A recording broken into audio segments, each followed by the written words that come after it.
Чи знали ви, що 2500 років тому грецький філософ передбачив, чому люди сьогодні так борються зі змінами?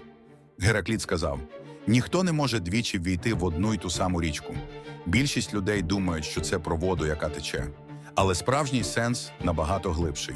Коли ви повертаєтесь до річки, змінилася не лише вода, змінилися й ви.